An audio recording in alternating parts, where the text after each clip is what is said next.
Welcome to the channel. That's Harry, our campervan, and that's me, Jane, and here's Stu, and we love to share with you our van life adventures. We left you in the last episode having had a great 24 hours at the pretty city of Arras, and we're on the lookout for a nice view for lunch and a short walk. Now, we heard about Vimy Ridge in the tunnel tour at Arras, so we've decided to check it out. And wow, this memorial looks almost unreal. But before we explore, we have a typical lunch in Harry.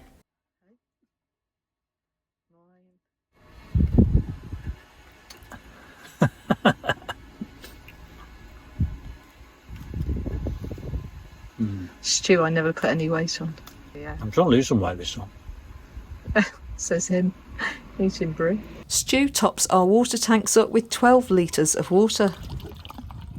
It's only seeing these two motorhomes here that's made me realise that we just haven't seen a lot at all. Vimy Ridge Memorial honours all those Canadian soldiers who served in the First World War.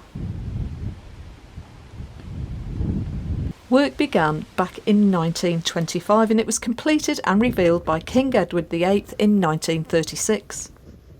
On the morning of the Arras offensive, the Canadian troops that were behind Jay and behind the camera there, they pushed onto the Vimy Ridge that was the front line of the German troops. They were successful at first, like most offensives are, and as we saw from the down at Arras, they were pushing at the same time, and they advanced forward. So the Canadian troops advanced forward. They came out from the tunnels, which we'll see a bit later on. They overwhelmed the trenches of the Germans, and I think then maybe a day or maybe 2 days later, the Germans pushed back, unfortunately, with a counter-offensive. So this is the monument, and this is the area that's been given by the French people to honour the Canadian troops.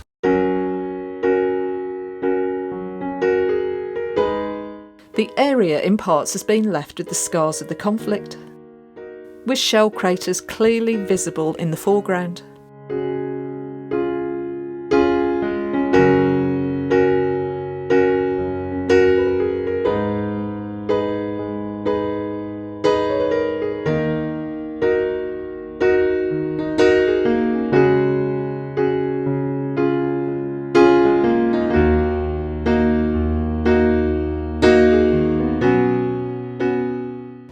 Quite an important ridge for obvious reasons. It's so high. Once the Canadians got here initially, they could obviously then pinpoint the German positions from up here because it commands such a great view. But like most offensives in the First World War, you gain, counter-offensive, withdraw, with a huge loss of life. See all the craters over there.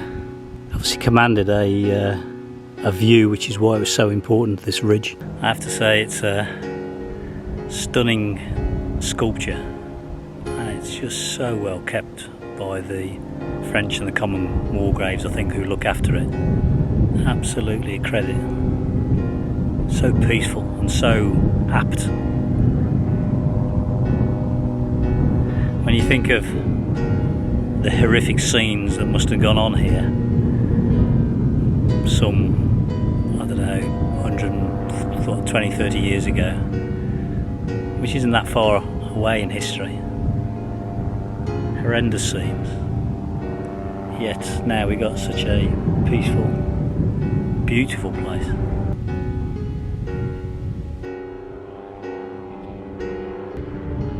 Well, someone has a unique view from up there on this really glorious sunny day.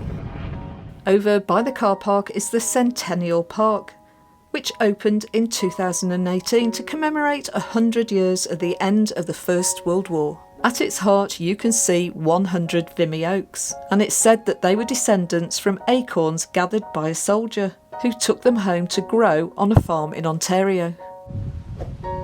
And now we're being transported back to Egypt, as there's some pyramid structures over there.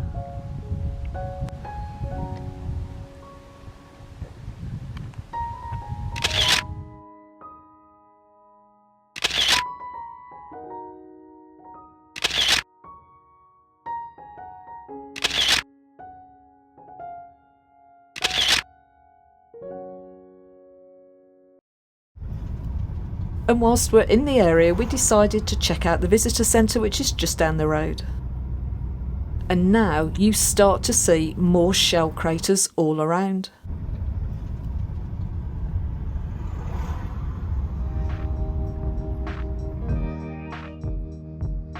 And just as we park up, a passing scooter club is heading for the ridge.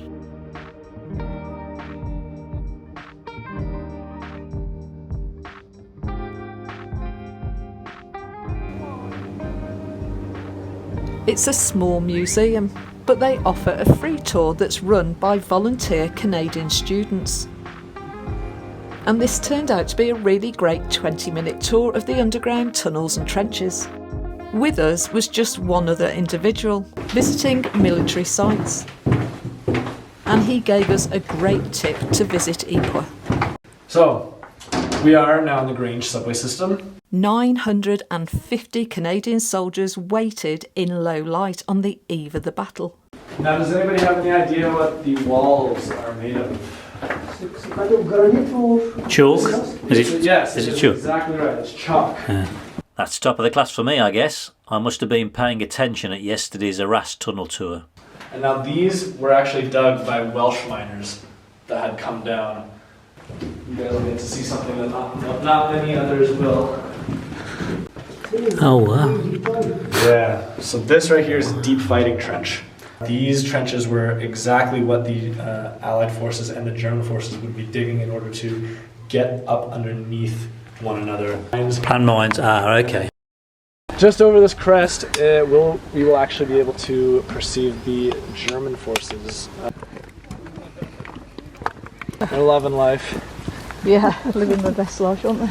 This would have been one of the craters that would have been blown up from underneath. And right here is one of the shortest distances between the opposing forces. Out over there? Yeah. Right there is a German sniper outpost. So we're standing at the German front line, and literally the other side of that crater just there is the Canadian front line observation post. This is a German sniper's place, and apparently it's the shortest distance of no man's land in the First World War. So do you know why it's all zigzagged like this? No, well, my guess is that they can't see you coming. I don't know. No, it's for, I believe a lot of it's for blast zones, so if a grenade lands or something like that, it's not going to wipe out loads of people. Oh, okay. It'll protect you. Yeah, that makes sense.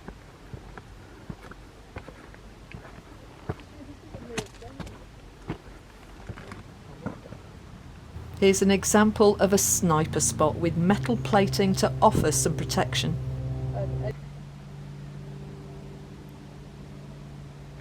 "29th Battalion, Vancouver, advances through barbed wire under heavy fire as they cross no man's land's neutral zone at Vimy Ridge on 9th of April 1917.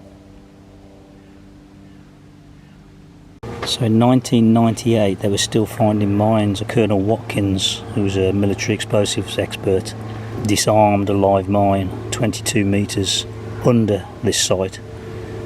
On the 11th of August 1998, in the course of further investigations, he was actually tragically killed by a collapse, part of an excavation to access another tunnel system.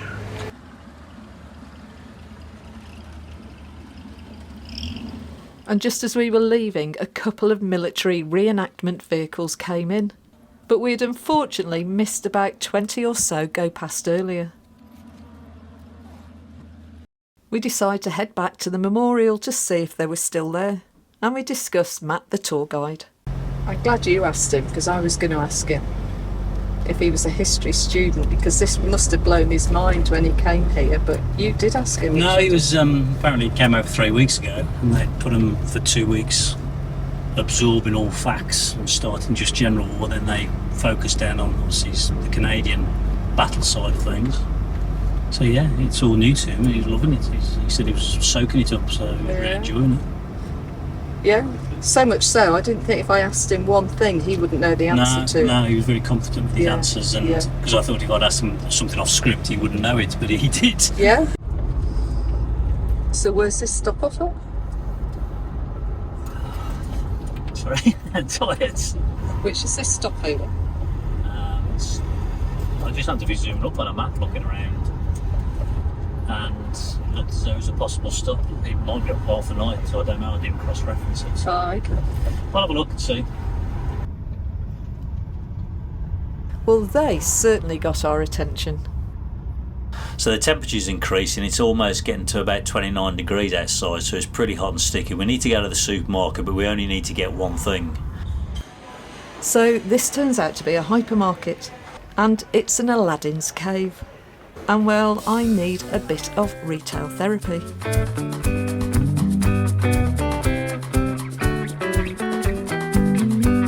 And now I start to lose track of all time.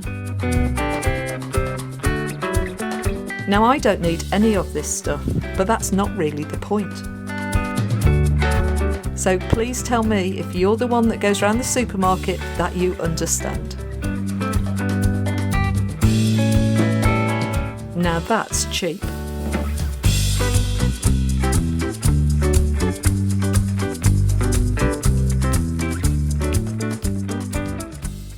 Only for one thing, you went in and out for about an hour. No, Well, 45 minutes. I would have been in longer if my battery hadn't gone flat, because it was getting to a point I wouldn't have been able to pay for the stuff. Unfortunately, the first Target Parkup access wasn't easy, so we turned around and we went on to our next one. You don't want to be on that.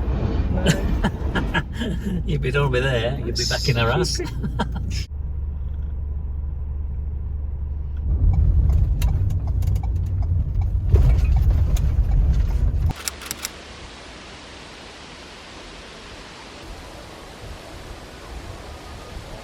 We have a new stew on board.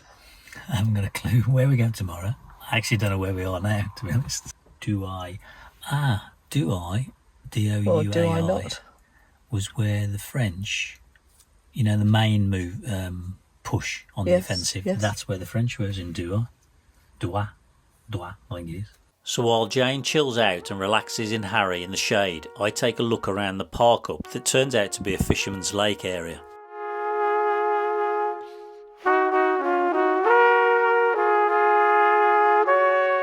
I have this stare off with, well, to be perfectly honest, I'm not quite sure what it is. This place is a communal area and it seems like it's a family activity. I love it.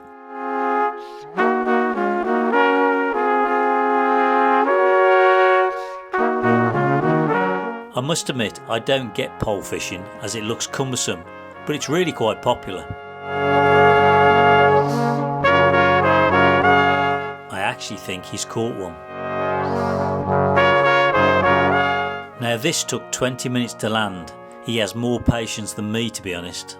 I thought if it was at the canal back home, he might have actually caught a shopping cart. Looks like the dad is now getting involved as he springs into action.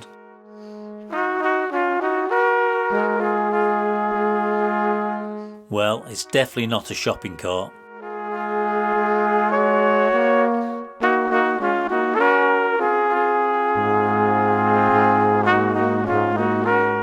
Well done, and a picture for his childhood memories, I have no doubt.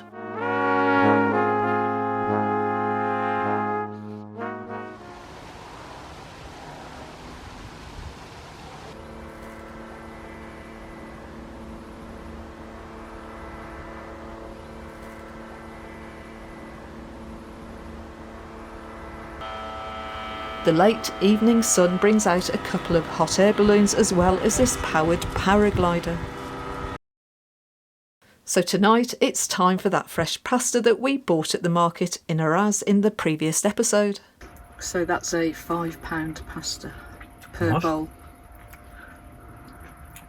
You can tell it's fresh though. Well, we'll have to try a little one because they were about €2.60. But, whether there's that much of a difference is the key thing. Unfortunately, it's obvious that it's going to be really warm in Harry tonight. You don't know how long it lasts. I suppose it depends what speed you go it on, doesn't it?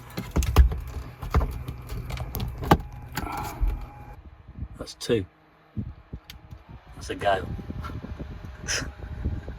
Still 4's 11. Or would you just want a gentle breeze? Yeah, it's just a gentle breeze, I think.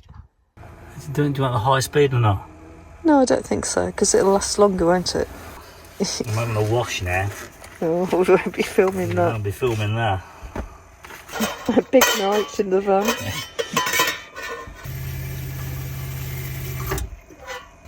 Going to create more heat in here by doing this, you realise? Which is stupid, we should have done this earlier. Okay.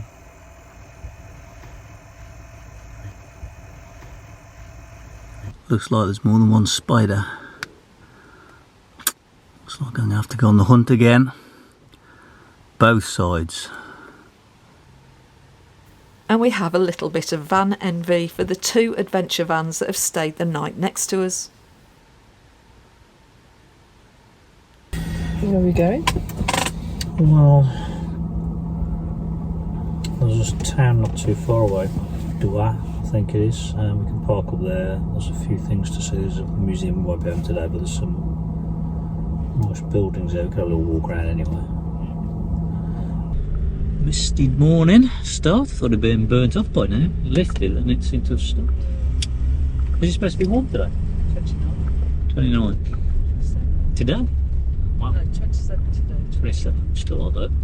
So today is day 7 of our trip. It's gone really quick. I've not been feeling great, so it's been a long week at night. I'm bunged up. We're in for a week of really warm weather now.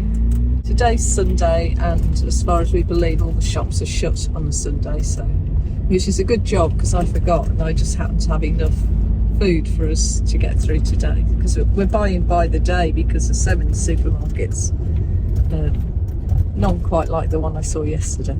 End of the first week. It's been a good week. The history's blown us away. We've had absolutely no problem. Well, I say we, it's the royal we. Stu's doing all the driving. He's driven through.